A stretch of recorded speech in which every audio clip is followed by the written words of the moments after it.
whilst this screen is being shared, my name is Simon Edwards, Senior Research Associate in what we now call the Future Mobility Group.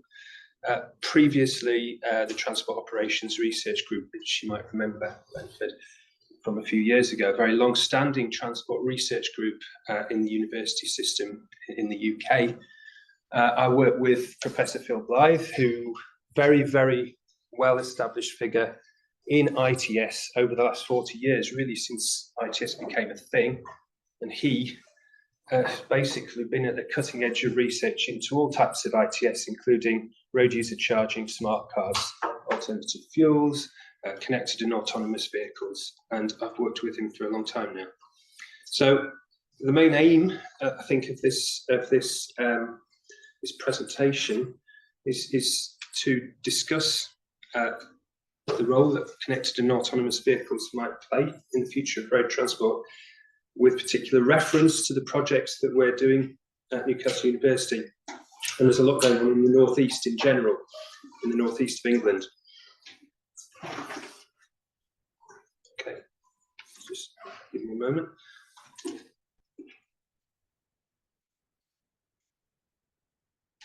We're on the PDF version. It looks like we're on the PDF version, so I'll have to scroll through. Never mind. So I want to give a quick introduction to ITS and CITS. So intelligent transport systems and cooperative intelligent transport systems. Just, I'm not sure of the transport background of many of the participants in this event, so I think it's useful just to start off with that. And then roll through discussions of a lot of our 5G-enabled CITS and CAV projects at the university and across northeast England, and particularly with a view to ultimately creating business case for their deployment in a sustainable manner beyond project and into kind of a viable future. But to do that, we also need to look ahead at the key challenges, the requirements, and the role for research in all this. So what are intelligent transport systems and CITS? Well, essentially in one word, ITS is the application of ICT to physical transportation systems in terms of people, vehicles and roads. And CITS is a kind of development of ITS which has taken place in the last 15 to 20 years. Basically, as a result of developments in wireless communication technology. And essentially it is the seamless and cooperative data exchange through wireless technologies, and it connects all these agents within the network. So vehicles, roadside infrastructure and people. And obviously with the sort of boom in the information revolution over the last 20 or so years, most people now have their own devices, smartphones, so that brings them into the equation much more effectively than previously. From working on various European projects going back to around 2012, we did do a lot of work with the ITS G5 standard, where we had to deploy kind of bespoke onboard units on vehicles, communicating with bespoke roadside infrastructure. But nowadays, with for 5G technologies, a lot and cellular-based systems, I think that the future of CITS is probably both for long-range communications and short-range vehicle-to-anything communications. It is going to be cellular-based, and certainly the more effective projects that I've experienced have focused on kind of services, CITS services that are delivered to people's smartphones or to open data sources delivering information into vehicle cabs. So essentially, what are these services? Well, a lot of the services are to do with safety and efficiency. And if you can build in efficiency to the network, to vehicle performance in the network, you can reduce emissions as well. So you can have some environmental benefits. And some services are designed to enhance accessibility of the transport system for all users, including what we'd call vulnerable road users, so cyclists and pedestrians. So it's about making traffic flow more easily, reducing stop-start operations and braking events so that you get less pollution, And things like green priority, signal priority at traffic lights, and green light optimal speed advice, so actually delivering information to the driver of a vehicle so they know what speed to go to actually hit a green light.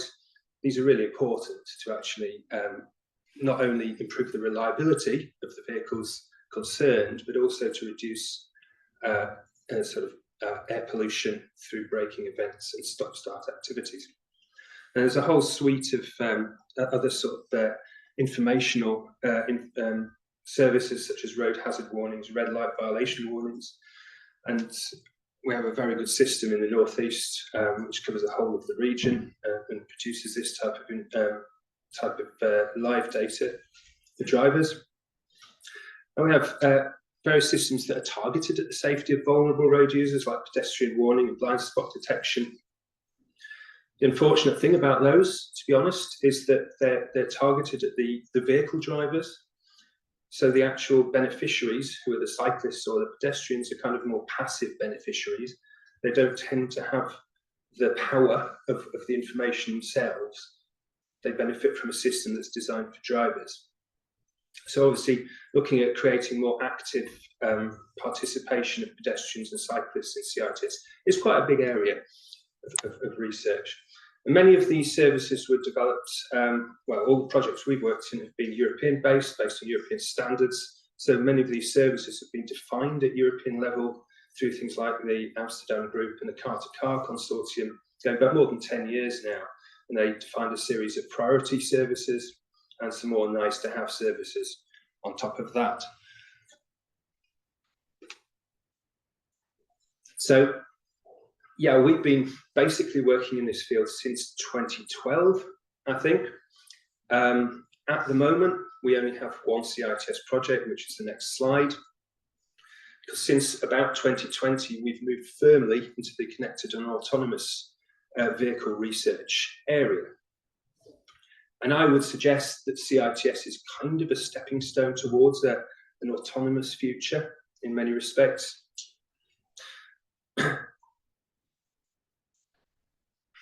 So the one CITS project we've got at the moment, it's funded by DCIT, and it's looking at green priority for buses at traffic signals on a smart corridor in Sunderland in the northeast of England.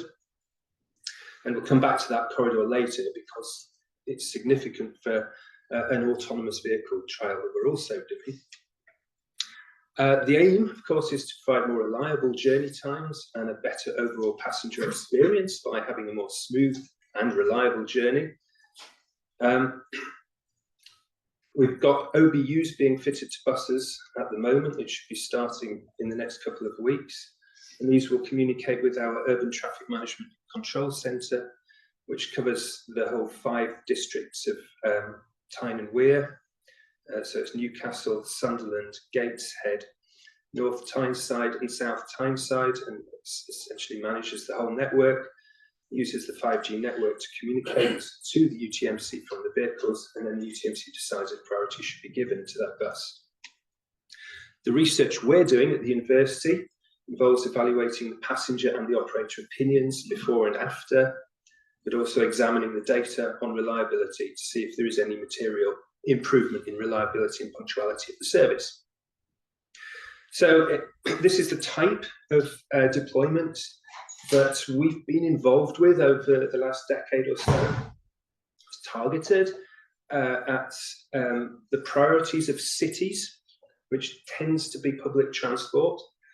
And the other priority for cities tends to be freight. And we're looking at a feasibility study for a very significant route between Nissan UK, which is just to the west of Sunderland, and the port of Tyne.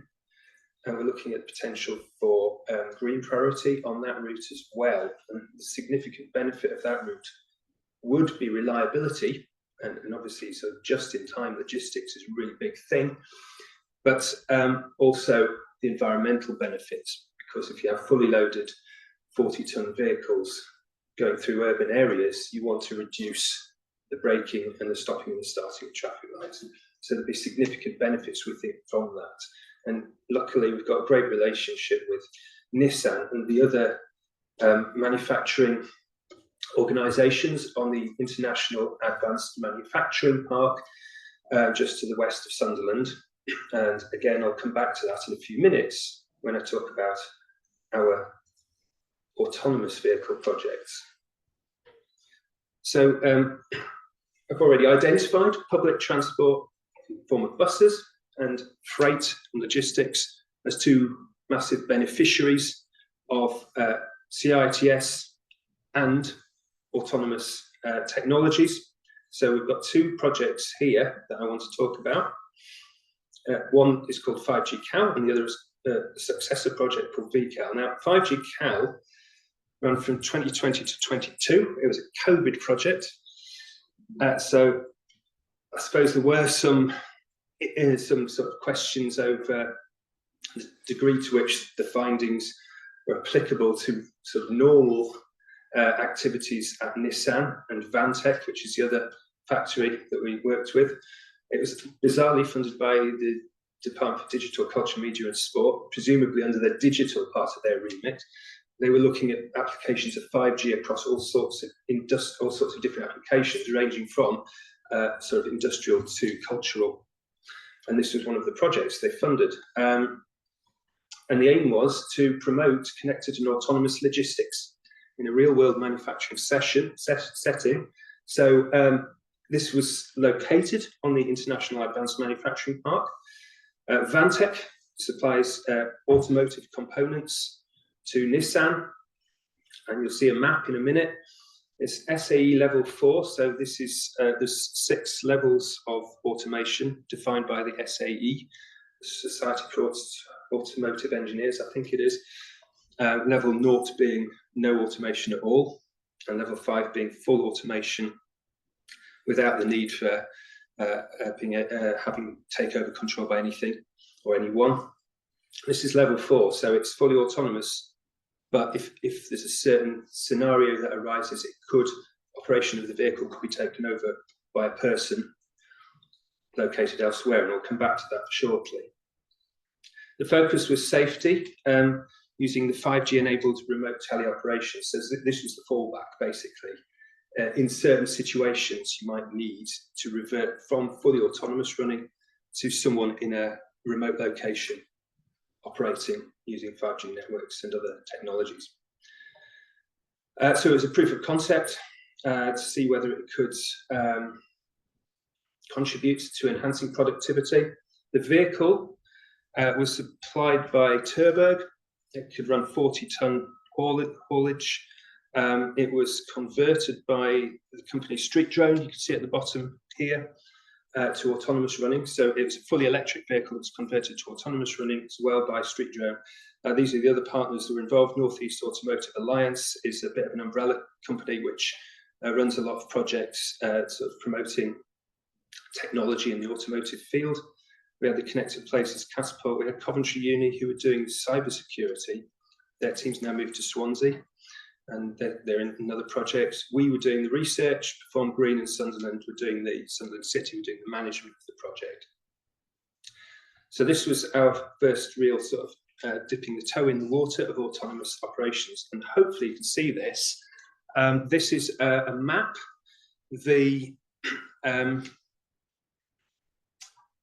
This is the Vantec site here. Nissan's right at the top. And the green line represents the autonomous operation for the vehicles.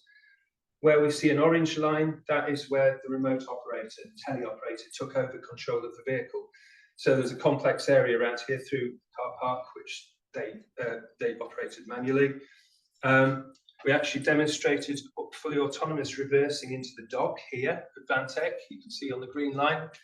And at the Nissan end, we demonstrated remote teleoperation reversing into the dock. So we were able to demonstrate effective autonomous operation and remote operation, doing some quite interesting logistics tasks in terms of reversing.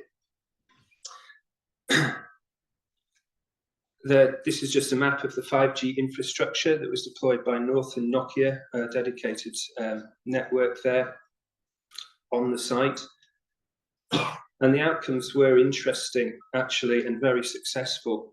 So actually, for 2 days in June 2022, we actually had this system integrated into the daily supply chain. So this autonomous vehicle operated in the supply chain, hauling parts from Vansec to Nissan without onboard human intervention. Of course, we had to have a safety driver in the cab because that's the law, but he didn't need to take over the operation of the vehicle at any time. It operated successfully on an autonomous basis and with a teleoperator. We think it's definitely a UK first, possibly in a live manufacturing setting, maybe a global first. I'm not sure if this is going to work because I think I'm on the, and I'm not sure if the volume's up. Shall we try it?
Well, it's my presentation now. I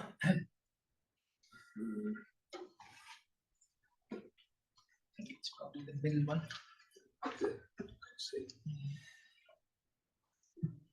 So that video was made before the project finished. Actually, it kind of set an agenda for the remainder of the project. Yeah, that's the one. Obviously, closed it down when I just meant to close down the video. There we go. Thank you. Yes, so it's a very, very successful project and raised a lot of questions. Some issues, of course. Buying electric vehicles and retrofitting them is a very expensive task. So everything eventually comes back to money. That's, as you'll see, It's something we're trying to address with a successor project, which is funded by Innovate UK. This is called VCAL, and this looks at two different use cases. One is to try to scale up the existing route by firstly upgrading the 5G network, and then getting hold of more electric yard tractors retrofitted by street drone, plus the teleoperation. So that teleoperation workstation that we saw in the video was actually developed also by street drone. We'll be looking at things like the improved cyber security, the operational flexibility, integrating a bit more within the operational conditions, and eventually commercializing the system. The second use case is to scale out, because that's a very simple route from Vantec to Nissan, and we want a more complex route. So you can see from this map here, they're running also, or going to run from Nissan to a car compound. A lot of the manufactured cars are parked up, ready to be exported via the Port of Tyne. And this route crosses a public road. There's a roundabout, there's traffic lights, there's a bridge, and security gates and other road users. So it's going to be a more complex experiment. From our point of view, we're very, very interested in the cognitive workload of the teleoperator. And a lot of the work we did on the first project has been looking at that, and it's going to continue in this VCAL project. Essentially, we want to know how many vehicles a remote operator can at least monitor and perhaps take over control of at any one time, because this is where the improving commercial viability of the schemes, of the projects, will come into play.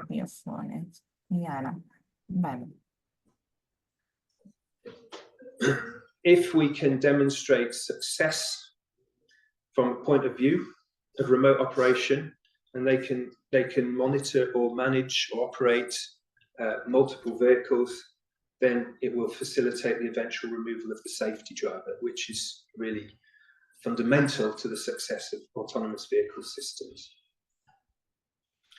So our academic research has been focused on the teleoperation and remote operation. This is the way we see the safety driver eventually being replaced, and it could lead to cost savings. But obviously we need to absolutely nail the efficiency and the safety. So it needs the academic research. So we've been looking at mental disengagement. If you see this previous picture, there's two images here. In the bottom image, the remote operator is disengaged. He's doing something on his tablet there. So we've been looking at the difference between the remote operator being fully focused on the job or being distracted, essentially. And absolutely, as you'd expect, intuitively, if you're distracted, it takes longer to make a decision on what you should do than to actually sort of expedite that decision, as you can see here. So we've also been looking at gaze behavior. All this research has been done with eye tracking technology, by the way. You can see here from these heat maps the gaze behavior. You can see the fully focused monitoring the road at all times. The cluster of red colouring shows that he's looking at the road ahead. When he's disengaged, his gaze is all over the place, and this is exactly what you'd expect. When he's actually taking part in teleoperation, as you can see here, he's doing what he should be doing, which is not just looking at the road ahead, but looking at the periphery as well, which is exactly what you'd be doing if you were driving. So this is where he's sort of exercising higher cognitive workload compared to the monitoring and disengagement conditions. So this is all really interesting research. And we really need to be able to understand everything that the remote operator can do within a parameter of safety. And we need to be able to feed this into future legislation or regulations or whatever. We even need to be understanding the length of time people can actually do the shift of teleoperation. We need to be understanding how many vehicles they can manage or operate remotely in a safe way and an efficient way. And basically, we need to just understand what what the implications are for the future regulation of this particular occupation in a logistics setting. So that's the freight, and that's a really interesting project. They're both really interesting projects because they're on private sites basically, and that makes it a lot easier to execute a successful project. One of these passenger projects is actually on the public roads, the Sunderland Automated Mobility Shuttle. This was also funded by Innovate UK. It's going on at the moment. This is automated public transport in a busy city centre on that smart corridor that I mentioned in Sunderland. And you can see it on the map here.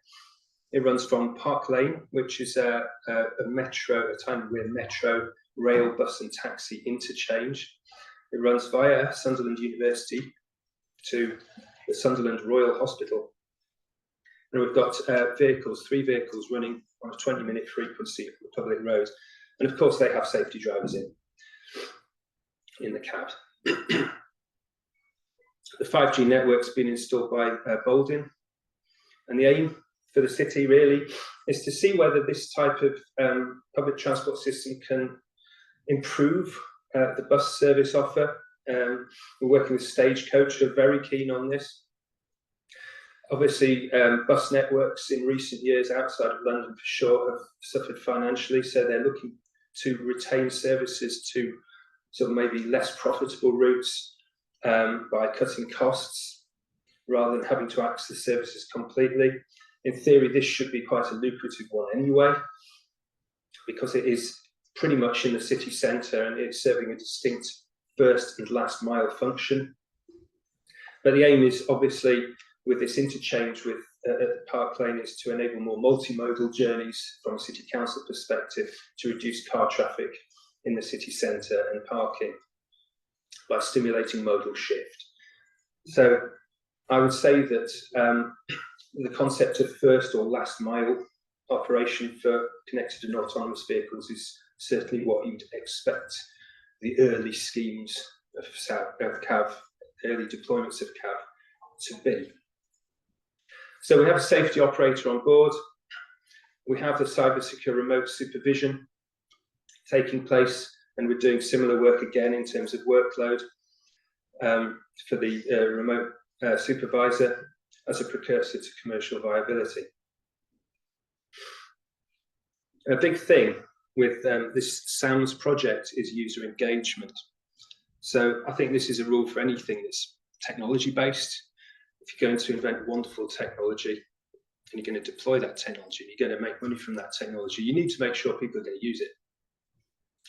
And when you have something like this, which maybe to the general public might look a bit futuristic, it might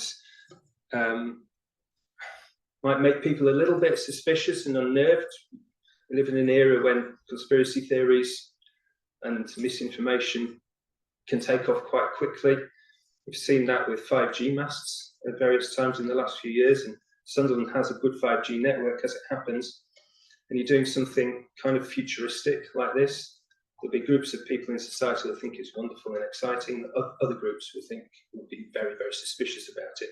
So one of the key things that we're doing in this project is to make sure that we actually sort of have a really clear lines of communication with the whole of the local society to try to make sure that everyone buys into the concept.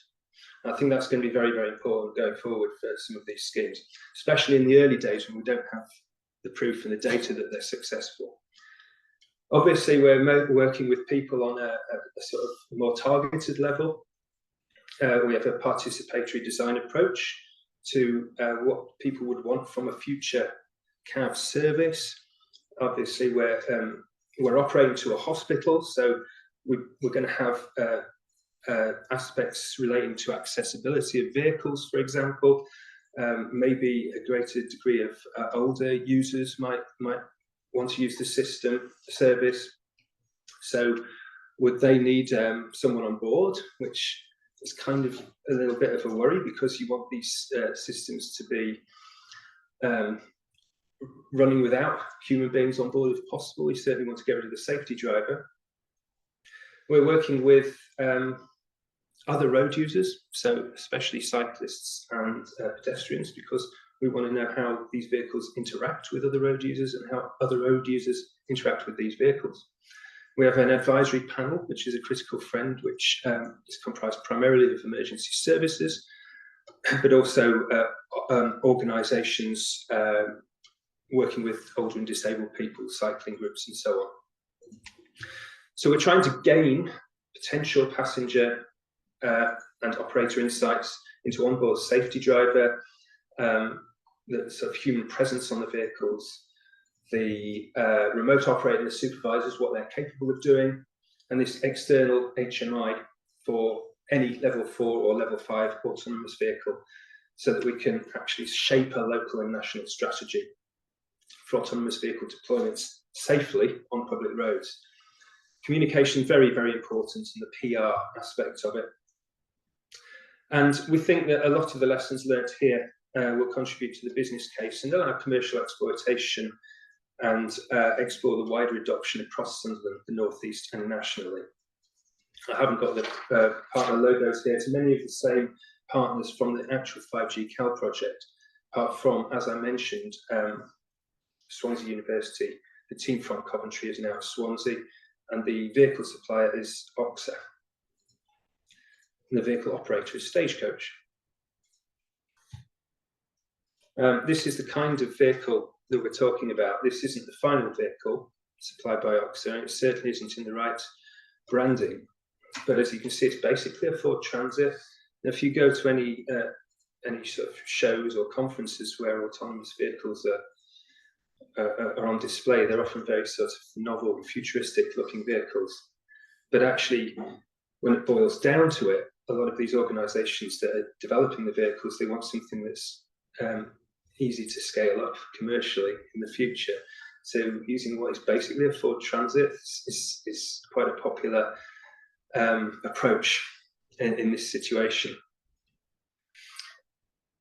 And obviously, to the casual observer, when they see this vehicle in service on the road, there will be someone in the cab.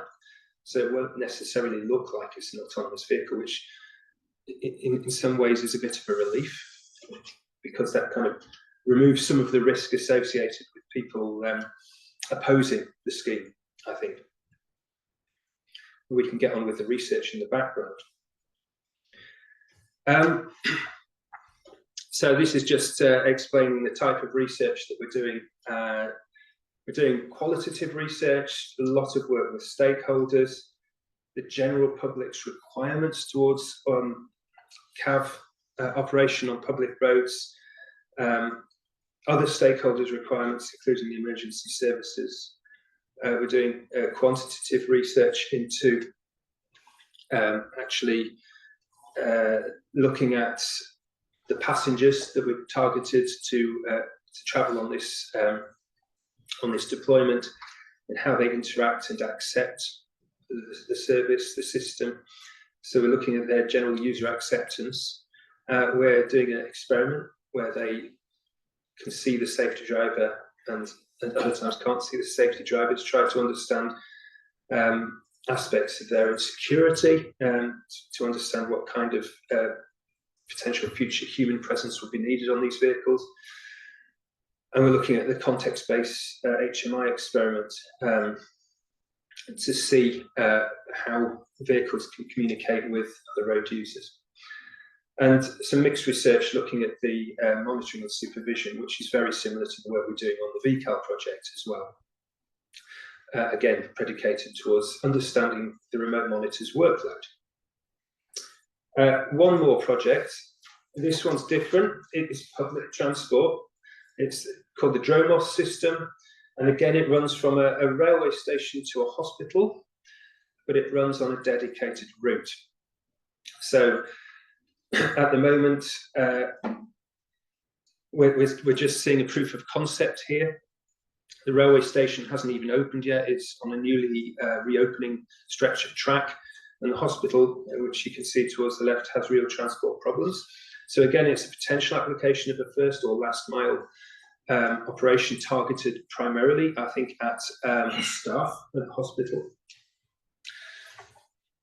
There are issues, of course, with having dedicated infrastructure. It raises the costs significantly. It does mean you could operate a much more high frequency service, but then you need more vehicles to do that. So the whole cost implication, it potentially goes through the roof. So looking ahead, that's giving a kind of overview of the main projects we've got at the moment. I think that the North East really investing quite heavily in moving into this autonomous vehicle space. I think there are a number of different issues, and maybe some of these will be taken up in the panel discussion later on.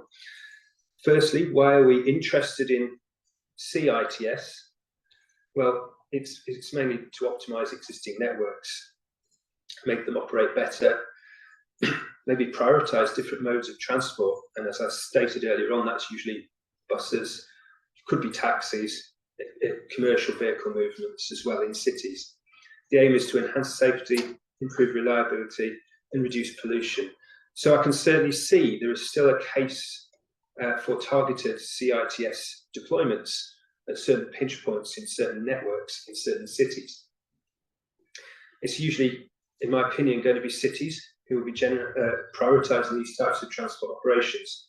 We could develop more systems targeted at vulnerable road users, and I would say we need to be looking at actually bringing cyclists and pedestrians into a more active role in taking charge of their own safety using technology. So maybe that's something we need to look at going forward.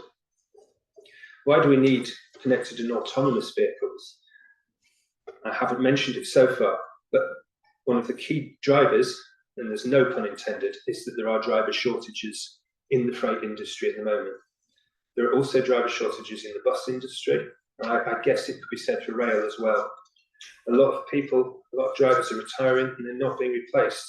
If you talk to Vantec and Nissan, they're really struggling to get new recruits to drive. So when we talk about any form of automation, we talk about robots or AI or whatever taking over human jobs, it raises big ethical concerns about this of human cost. So at least in these industries, we actually have a really good, timely opportunity to be looking at this technology.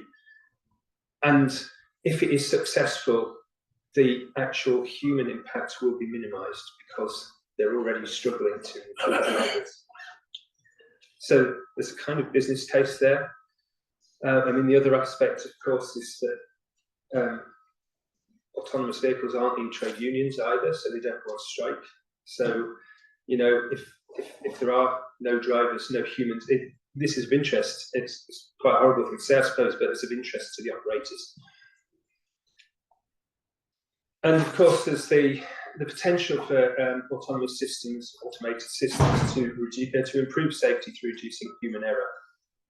But we have to make sure those systems actually work properly and actually do deliver that. For my opinion, the main use cases or applications for CAV are, as I've said, freight, public transport, and first and last mile. And I think the most successful early deployments will be on campuses like the Nissan Vantec private site. They can do more. It's much more difficult to deliver these systems on public roads from the safety point of view and the legislation point of view. How will the CAV business case develop? Well, clearly we need to scale up trials. We need to see if there's economies of scale kick in at some point. The service features, if we're delivering something that's going to be used by passengers, we need to deliver something they want to use that's safe and secure, has the right information, has the right ticketing system, and we need to understand willingness to pay and that sort of thing. So we are doing some work in that area as well in the SAMS project. Best way to do that is to work with people, work with your prospective passengers right from the start. This concept of participatory design. And I really think it's very important to have this wider user engagement and really good PR on these projects to make sure that you can cut off any sort of misinformation or rumour, speculation that might arise when you're delivering something that's quite novel and innovative. How do we run on public roads with other human-operated vehicles and VRUs? Well, this is potentially the biggest question of all. I don't see a future where every vehicle is level 4 or level 5 autonomous, and certainly you're going to always have people walking around and cycling as well. So we need to work out how these people can be integrated into the system, into the road network in an autonomous future safely. And what is the future of teleoperators? And a general thinking is that this is really important to major on if we want to get the safety drivers out of the cabs. We need to make sure that we do all the research that's needed into teleoperators, understand why we need them, and actually contribute to not just the sort of the research evidence base, but the regulations and the legislation that we'll need to go forward with this. Understand how we could actually run shifts, how many people would need to do it, how long the shifts would last, how many vehicles they can monitor or take over, what qualifications or experience they would need. Is it something that needs to be done by a qualified or former HGV driver? Could it be done by a student in the summer holidays, or a single parent at home trying to earn some money on the side? So we need to understand the answer to all these questions. And ultimately, if we can get this right, it's going to really create a very powerful business case, especially in the freight and logistics field and the public transport field. So the contact details for myself and for Phil Blythe. We're going to keep working in this space. There's a lot of work to do. And yeah, I would normally ask for any questions now, but we're going to wait.